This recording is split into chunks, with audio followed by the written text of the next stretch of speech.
Today I will speak on Samuel Becket, and you all know about him. He's a great playwright, and he's acclaimed as one of the greatest of playwrights in English, though he used to write in French. The title of my lecture is Caves of Silence, Rereading of Samuel Becket. Postmodernism brings to an end concept of absolute truth, an end to philosophy, art, and absolute value system. The primitive requires no legitimization and has no history, no art, no science, no religion, no ego, remorse, guilt, no future, no individuality, but is a multitude of experience. Look at the story of Jesus. What did he find in the desert? Only Satan, which was a reflection of his own ego, his own singleness. The self falls away, but there is no object of the falling away. The onion has no center. This is the great truth, the nothingness of God. There are no another act, there are no another sect of objects in heaven, but nothing, absolute not being, which is bliss. This is also the story of the Buddha and Moses and Muhammad and Krishna. None came out of the experience of God with any magic power, but with compassion and submission. So why bother? It seems it has to be the journey of all finite things to the infinite, whether after many existences or not. This is the rule of the world in which we live, in which we are, and in which we are made of. There is no logical order, no way out. The transcendence of Christ is seen as death, as failure, of fantasy, of myth, not logic. We can only see ourselves seeing in a state of imagination where everything becomes one and nothing. The non-existence of God is the subjective heart of consciousness which is before thought. The theist sees this correctly. External gods are only thought models and so unreal. The Buddha is the end and beginning, Alpha and Omega, male and female, the point of balance, perfection.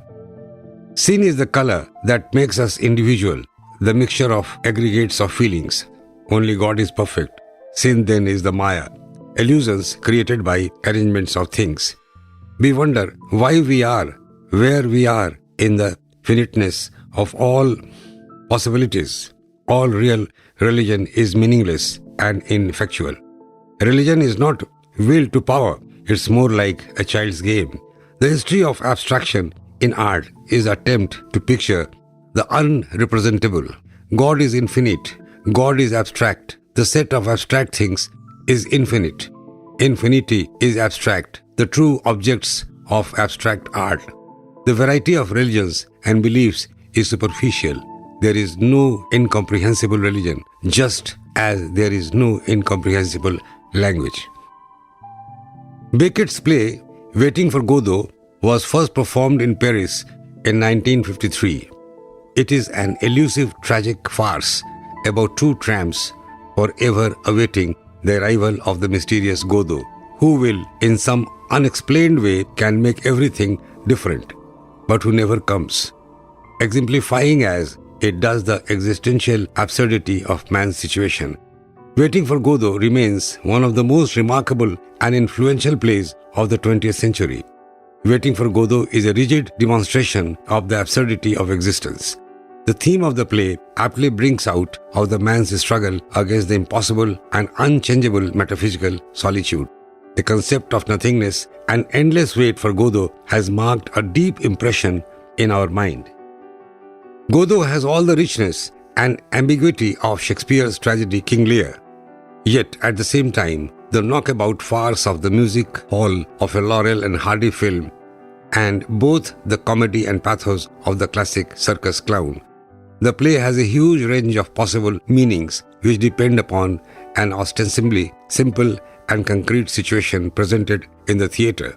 The setting is a lonely roadside somewhere in the country. There is a tree and a small mound. Two characters, Vladimir and Estragon, who appear to be tramps, who eat raw carrots and sleep in ditches, for example, wait for mysterious Mr. Godot to meet them. Didi and Gogo struggle to fill this time of waiting by playing games, trying to have conversations, eating, urinating, putting boots on and taking them off, disagreeing, hugging each other. They talk about Bible and Christ, about suicide and death, but always there are silences which come upon them between their often lyrical, verbal games.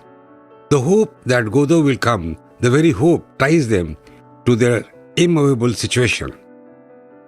Let us go, we can't, why not? We are waiting for Godot, is repeated like a musical refrain in the play as in the stage direction in the next. They do not move. They are visited by the authoritarian and self-indulgent, chicken-eating, pipe-smoking and the throat-spraying Pozo and his wretched servant, Lucky, who is tied to him by a rope and carries his burdensome bags. They are also visited by a small boy who tells them that Godot will be coming tomorrow. This sequence of events forms the structure of the first half of the play, and the second half follows exactly the same structure. Waiting for Godot can be viewed as an extended metaphor for human existence. The four main characters of the play representing four aspects of one every man, as if the play is a modern morality play. Vladimir and Estragon representing warmth, humor, personal relationship, loyalty, endurance, the capacity to survive, curiosity and fear of what may be outside of human life. Yet for all their tragic situation, Didi and Gogo doggedly persist in their hope. Pozo and Lucky, tied to each other as they are, could represent master and servant, landowner and peasant, capitalist and worker, monarch and subject, a wrathful, authoritarian, unmerciful God, and a meek and burdened mankind. Waiting for Godot is concerned with the hope of salvation through the workings of grace seems clearly established, both from Becket's own evidence and from the text itself. Does this, however, mean that it is a Christian or even that it is religious play? Vladimir's and Estragon's waiting is explained as signifying their steadfast faith and hope, while Vladimir's kindness to his friend and the two tramps' mutual interdependence are seen as symbols of Christian charity.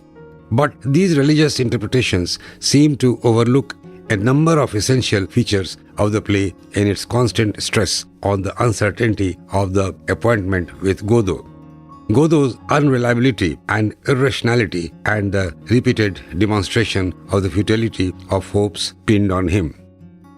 Critics have compared Becket's Dead Voices to Dante's Souls in Purgatory. In other words, the allusion to Dante opens up an area of intertextual speculation on the possibility of hope.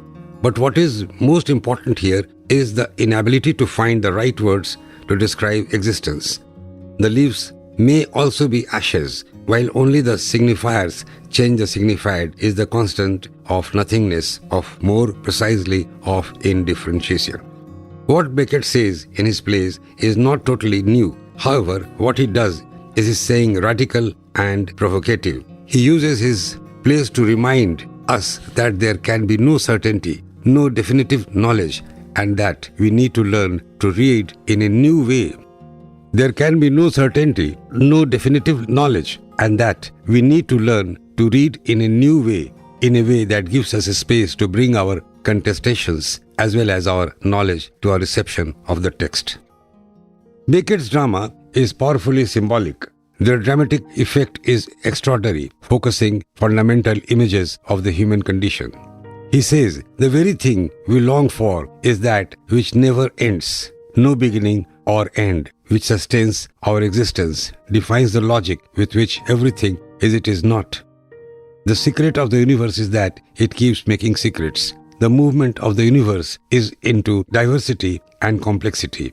We are part of the complexity, so the answer to the question of life is to find answers and make questions.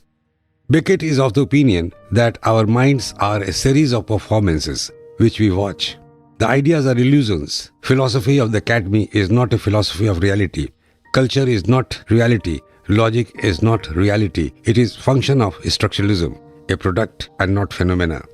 The voice of Becket is like a mountain with caves of silence.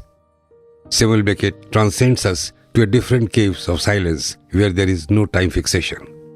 So we come down to the end of our topic, and when you read Samuel Beckett's Waiting for Godot. There are a lot of interpretations. A lot of critics have written about Waiting for Godot, but till now, nobody has come to the final reaction about the real meaning of the play. Because when he was asked that, who is Godot? And Becket replied that I don't know myself. If I had known, I would have written.